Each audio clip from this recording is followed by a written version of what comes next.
Good morning everyone. আজকে গণেশ পুজো। তো আমাদের বাড়িতে গণেশ পুজো হয়। এখন আমাদের ছোটোখাটো একটু প্রস্তুতি নেওয়া চলছে, একটু জোগাড় যন্ত্র করা চলছে। আসলে আমাদের বাড়িতে পুজোটা সন্ধ্যাবেলায় হবে। তোমরা যখন ব্লগটা দেখবে তখন হয়তো রাত হয়ে যাবে ব্লগটা আমরা আপলোড করতে করতে।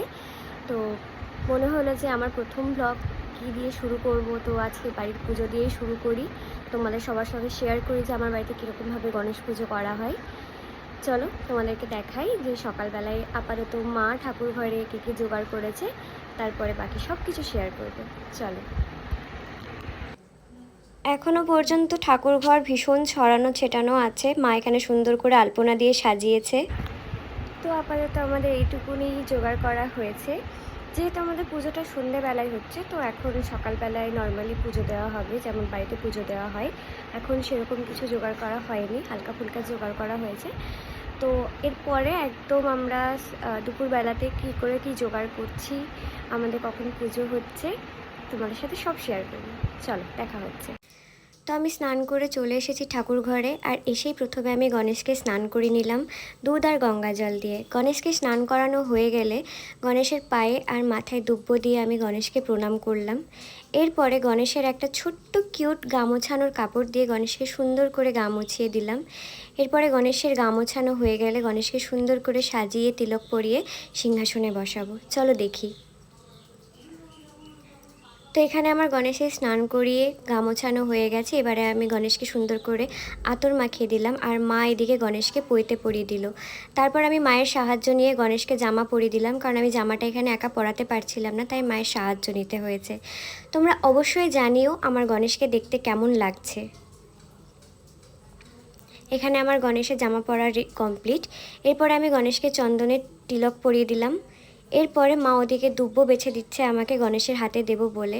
গণেশের দুই হাতে দুব্বো দেওয়া হয়ে গেল আমার। এরপর গণেশকে আমি সিঁদুরের টিকা পরিয়ে দেবো।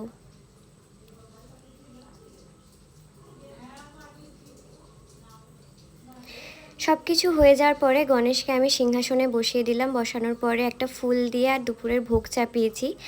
চলো দেখা যাক আগে আগে কি করি আমরা। এখন বাজছে 3:45। 3:45 বাজেনি, 3:40 বাজছে, 3:45 কাছাকাছি। তো আমাদের ঠাকুরের ভোগ অলমোস্ট সব কিছু রেডি। এখন আপাতত মোদক বানানো চলছে। তো চলো দেখাই তোমাদেরকে যে কেমনভাবে মোদক বানাচ্ছি। যদিও এটা আমাদের আজকে প্রথম মোদক বানানো। এত বছর আমাদের পুজোতে কখন আমরা বাড়িতে মোদক বানাইনি, তো এবছর মনে হয়েছে যে নিজে হাতে মোদক বানিয়ে দেবো গণেশকে। তো চলো দেখি যে আমরা কীরকম মোদক বানাই। তো আমাদের মোদক যদি তোমাদের পছন্দ হয় সেটা তোমরা আমাদেরকে জানিও। চলো। মা এখানে মোদক বানাচ্ছে, আমি পেছনে বসেছিলাম, মায়ের পেছনে বসে আমি বানাচ্ছিলাম। আমি আর ক্যামেরার সামনে আসিনি। আমি মাকে বললাম যে তুমি বানাচ্ছ ভালো করে, তুমিই বানিয়ে দেখাও সবাইকে যে কেমন হয়েছে। তো তোমরা জানিও। মোদক বানানোর পরে আর ভিডিওর ক্লিপ নেওয়া হয়নি, কারণ ভীষণ ব্যস্ত হয়ে গেছিলাম।